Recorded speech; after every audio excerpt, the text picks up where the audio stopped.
دا نتیجہ یہ نکلیا کہ اسی پریشانی تے مصیبت دے اندر داخل ہو گیا۔ او میرے پروردگار، اس وقت ساڈے کوئی آسرا موجود نہیں ہے جن دے دروازے پہ جا کے اسی بخشش طلب کریے، جن دے دروازے پہ جا کے اسی معافی منگیے۔ وَإِن لَّمْ تَغْفِرْ لَنَا وَتَرْحَمْنَا،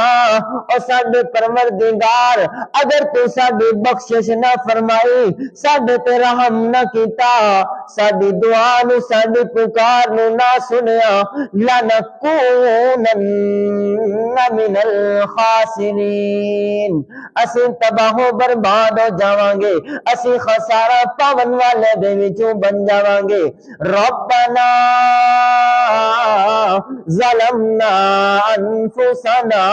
حضرت آدم علیہ السلام دی پکار ہے، صرف رب العالمین مصیبت دے اندر پکارنا ہے، غیر اللہ نو نہیں پکارنا۔ حضرت آدم علیہ السلام ابو البشرن، جس وقت ابو البشر نے رب العالمین نے پکارا ہے کہ معلوم ہویا کہ ابو البشر جس وقت رب العالمین نے پکارن، اگر انسانیت اوندا کم بھی ہے کہ رب العالمین نے پکارنا،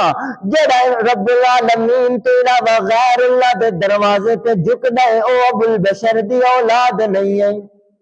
اللہ نے انہوں حضرت آدم دی اولاد تو ہی خارج کر دیتا ہے، کیونکہ اس واسطے کہ حضرت آدم ابو البشر نے، بابا آدم نے سانو اے اسلوب تے طریقہ دیتا ہے کہ پکارنا ہے تو صرف رب العالمین دی ذات میں پکارنا، اور جڑا اس طریقے تے اسلوب دے خلاف چلے گا، سمجھ لو کہ